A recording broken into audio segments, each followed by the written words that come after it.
The engines on the island of Sodor look forward to Halloween. They love the Fat Controller's fireworks and the children dressing up as wizards and witches. They also love Edward's spooky stories.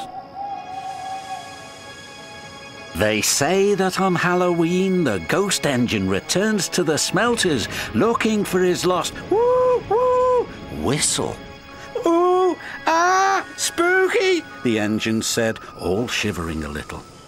Later the Fat Controller arrived. "Thomas, Percy and Duck, I have a special job for you," he said. "You are to collect some scrap from the smelter's yard tonight, on Halloween." "Don't worry, you will be back in time for the fireworks." "Percy isn't worried about missing the fireworks," teased Thomas. "He's a scaredy engine." "I am not," called Percy, but he was, a little. At the smelters, all Percy could think about was Edward's ghost engine. Thomas knew Percy was scared, so he teased him even more. "What's that up there?" Thomas squeaked. "Is it a spook?" "It's just a piece of twisted scrap," Percy said nervously. "Isn't it?" Thomas was having fun. He kept on teasing Percy. "Careful the ghost engine doesn't get you," Thomas said. "There's no such thing as ghost," snapped Percy. Duck felt sorry for Percy. "Nobody's brave all the time," said Duck. "But I'm not a scaredy engine," Percy insisted.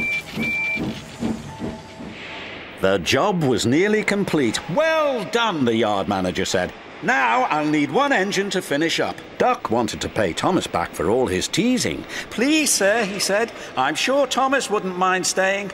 "Of course not," Thomas boasted. "I'm not a scaredy engine." So Duck and Percy left.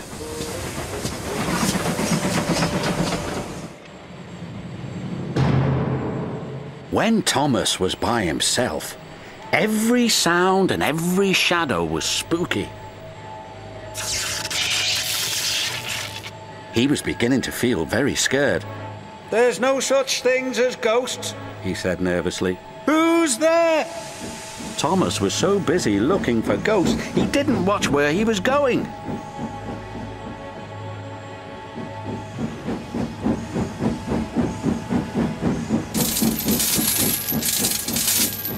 The chains felt like ghost fingers. "Something's got me!" Thomas wheezed and set off an old steam whistle. "The ghost whistle," said Thomas, and he raced away as fast as his wheels could carry him. "The ghost engine is after me!" "It was naughty of Thomas to tease you, Percy," said Duck. "He was only playing," said Percy. "I hope he hurries up. I wouldn't want him to be late for the fireworks." "He's after me!" "I don't think he'll be late," said Duck. Duck and Percy joined the other engines for the fireworks.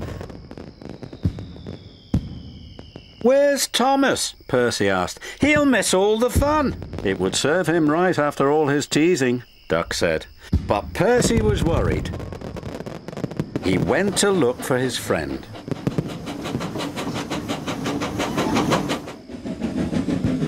He found Thomas all alone in the shed. "Are you all right, Thomas?" he said. "Yes, I'm sorry I teased you, Percy," Thomas said. "Duck was right. We all feel scared sometimes." "And we all have to say sorry sometimes," said his friend. "So come on, Thomas. We can watch the fireworks just as well from here." And he was right.